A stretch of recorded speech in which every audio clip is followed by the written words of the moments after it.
In this video I'm going to look at some of the big issues facing the UK economy in 2015. A real knowledge and understanding of these issues is an essential way to evaluate in your macroeconomic exams. Hopefully by the end of this video you'll not only have a better understanding of the UK economy but also have picked up lots of ways to evaluate. I guess I should also apologise, there may be some background noise as I've currently got builders working in my house. Okay, so the first of these ways to evaluate is the budget deficit, which I know is a favourite for many of you. Remember, the government has four main objectives. They are low unemployment, low inflation at 2% plus or minus 1%, reducing the current account deficit, so that's all to do with trade, and sustainable economic growth.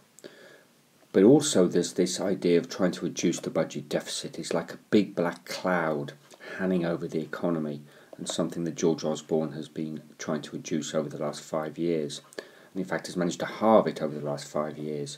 So in fact the current budget deficit stands at around £90 billion. So this is the amount the government actually has to borrow each year, and they do that by issuing bonds, and of course they have to pay interest on those bonds, so they've got some quite a lot of debt interest that they need to pay each year. It's something about £50 billion a year. So when we're talking about the budget deficit, we must consider who that has the biggest impact on. Well, certainly there's no doubt that the biggest impact, the austerity measures, that's the idea of cutting government spending to reduce the deficit, the people who've suffered the most are those on low incomes. A lot of the cuts have been to do with welfare payments and benefits.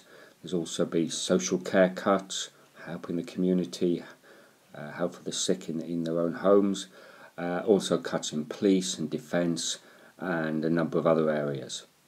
And of course any of these cuts or this austerity has an impact on aggregate demand, because obviously it's the G bit of aggregate demand, so also has an impact on growth. So really think to yourself when you're talking about austerity, who has it had the biggest impact on? That's a good way to evaluate. And also the other thing to consider, of course, is the budget deficit. The government hoped to have reduced the budget deficit to zero by 2015, and they haven't managed to do that. So you need to think to yourself why that is. And the main reason for that is that real incomes have not increased at the rate the government would have predicted. So the government has not had the tax revenues they would have liked, and in particular they haven't had the income tax revenues and the VAT revenues that they would have liked. A little top tip there is to remember, whenever you're talking about tax or tax revenues, always say specifically a particular tax revenue. Don't just say tax revenues in general, talk about a specific one. But really, in all your macroeconomic answers, talking about the impact of the budget deficit and the resulting austerity is essential and a very, very easy way to evaluate. Another big issue facing the UK economy in 2015 is deflation, or in fact the prospect of inflation. Currently the inflation rate is 0, so it's not quite deflation yet, but it could possibly certainly before your exam there'll be another inflation figure out, and that could turn negative. So why is that an issue? Because the government target for inflation is 2% plus or minus 1%, so we're a long way off that. But why have we got this deflation, or potential deflation? Well, it's due to cost factors. It's really due to the large fall in the world price of oil and the fall in the price of food. So it's nothing to do with the lack of demand necessarily, it's more to do with a fall in costs. In fact, it's not helped by the fact that we've got very little demand pull inflation at the moment, because real wages are not increasing at the moment either, or they just started to increase, but not significantly. So what can the government do about that? Well, there's not very little they can do about deflation. I suppose the Bank of England could look to reduce the base rate, but it's already at 0.5%, so it's already very low. Or they could do some quantitative easing. Whether that happens, we'll have to wait and see. But really, all this means that you need to be aware of the problems of deflation in an economy, and perhaps it really becomes an issue when deflation sets in for a while, and so consumers' expectations change and they start to expect lower prices. And when they expect lower prices, they then start to postpone consumption, and that causes more deflation. So that's when it becomes a real issue.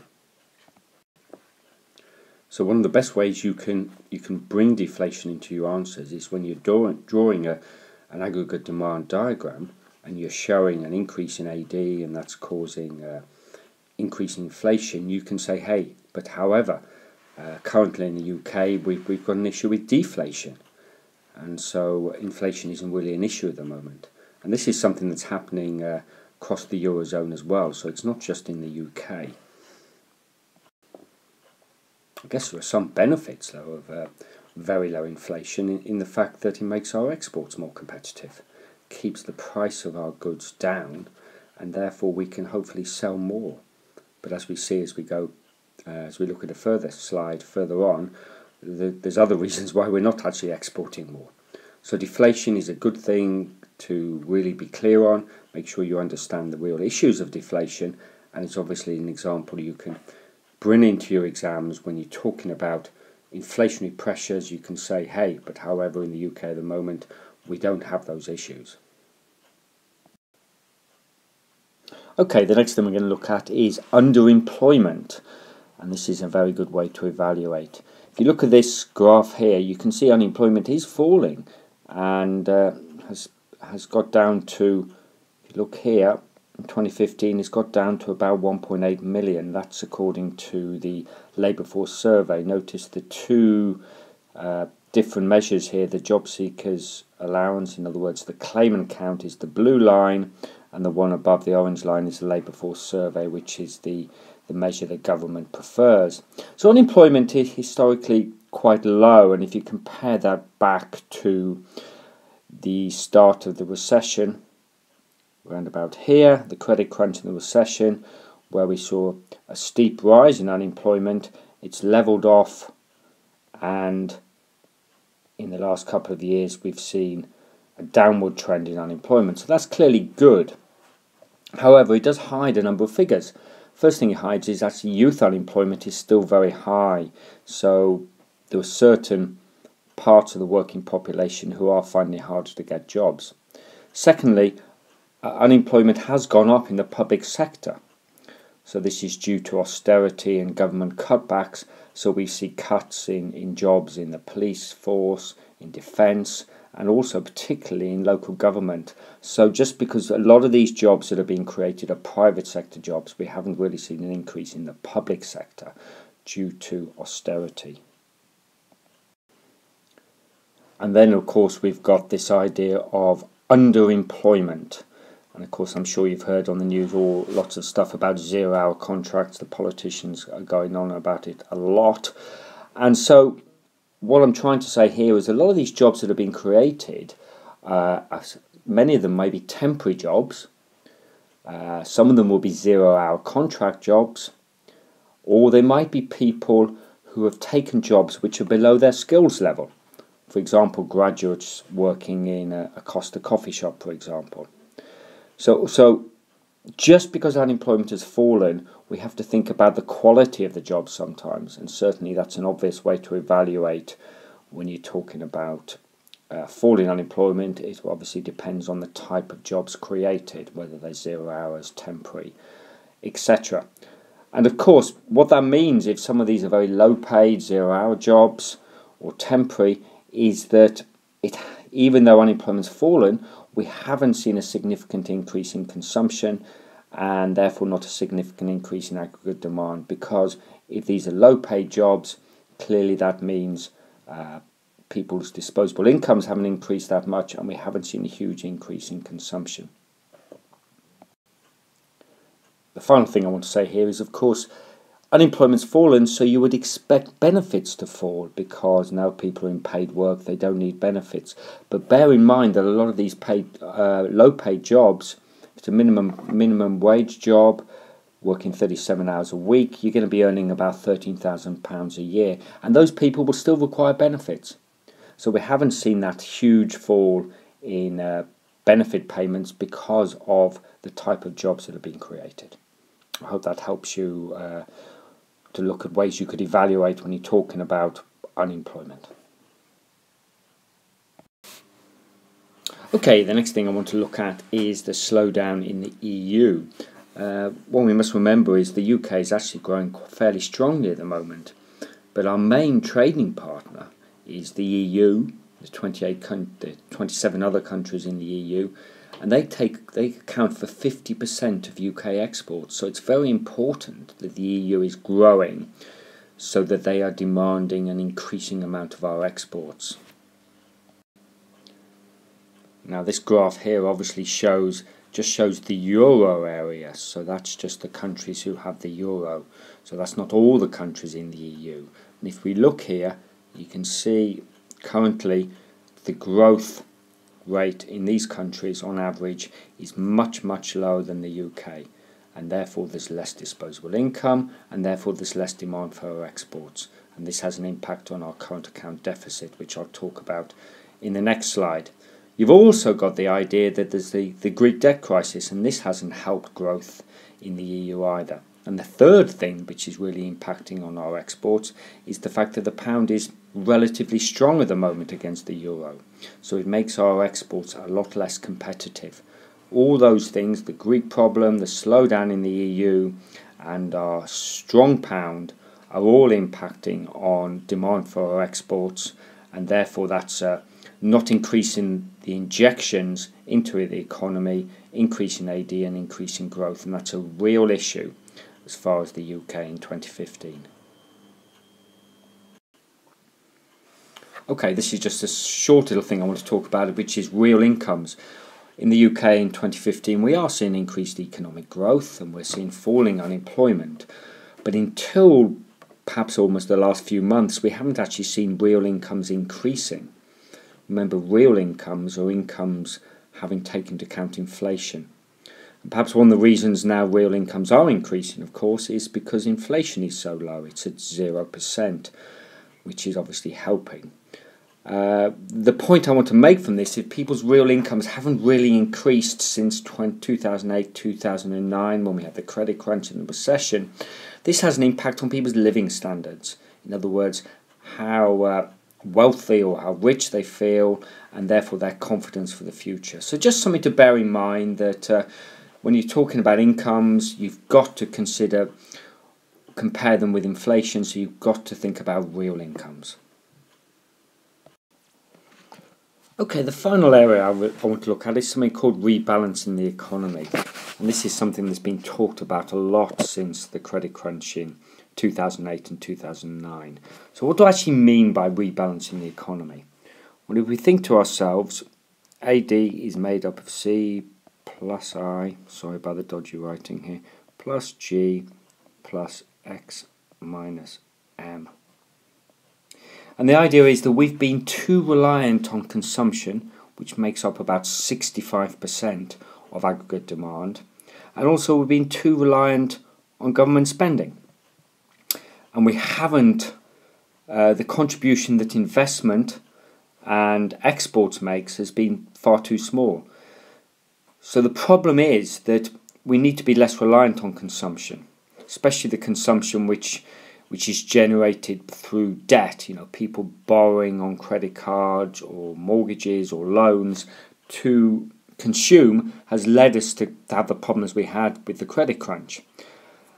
And what's happening in the last few years, in fact, it's become increasingly important that we see an increase in investment and exports, largely because of austerity and government cutbacks to reduce the budget deficit. We're seeing big reductions in government spending. So it becomes important, if we want aggregate demand to increase, that we see an increase in investment and an increase in exports.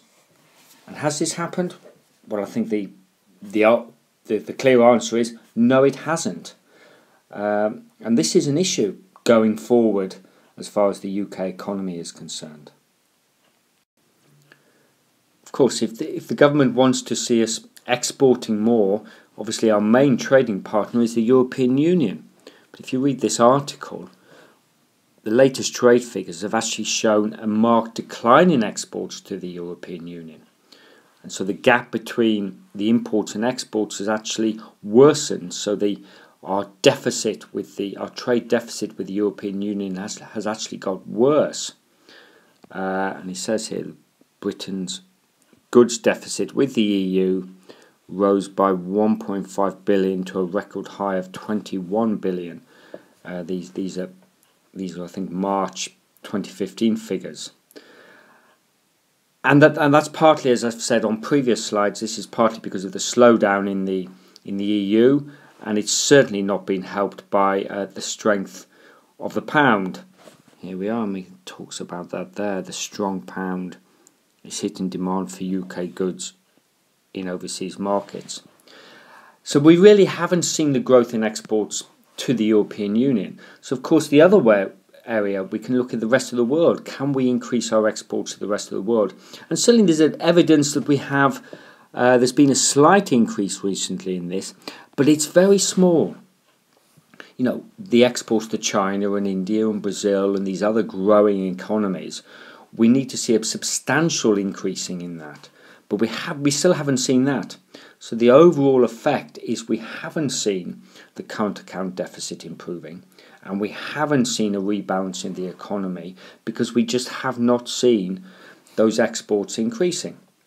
So why is that? I mean, we can consider demand-side factors as far as demand for our exports because of the state of those economies we're exporting to. We can think about the exchange rate and the pound being quite strong at the moment. But the bottom line when you think about how we can increase exports is we have to consider supply-side policies. And are we investing with the right businesses to encourage businesses to produce the right goods, the research and development, all these supply-side areas which are so important to make our exports competitive and to increase the demand for them. We haven't really seen that. It hasn't worked through. There's been some supply-side policies the government have adopted, but we haven't really seen a positive impact on our export performance. And this is going to be a big issue, this rebalance in the economy, as we continue into the years ahead, especially as we see an increase in government austerity. We do need to see exports going up because, of course, exports, if they go up, the businesses who are producing those exports are selling more, therefore they're going to be employing more, it creates jobs, reduces unemployment, people have more disposable income, we see an increase in AD. All these things are essential. So this is the big issue when you're talking about the UK economy, the fact we don't have a balanced economy and we're still far too reliant on consumption. And this is particularly significant. This is a way to evaluate. We can't afford to be reliant on consumption and government spending, especially because government spending is going down because of austerity. Okay, I think I waffled on a bit too long there, but you can always fast forward through that. Hopefully you found that video useful. There's lots of economics in there, and it's so essential when you're evaluating in your answers, especially the longer answers, which the 25 markers at AS and the same at A2, is that you really do relate your answers to what's happening in not just the UK, but the world economy in 2015. The examiners say in every single examiner's report and mark scheme that you will be rewarded for relating and using ideas of current economic issues. I hope that's some help, and remember, keep checking my tweets at Economics A Level for all the latest stories and information. Hope that was helpful and you are still awake. Thank you.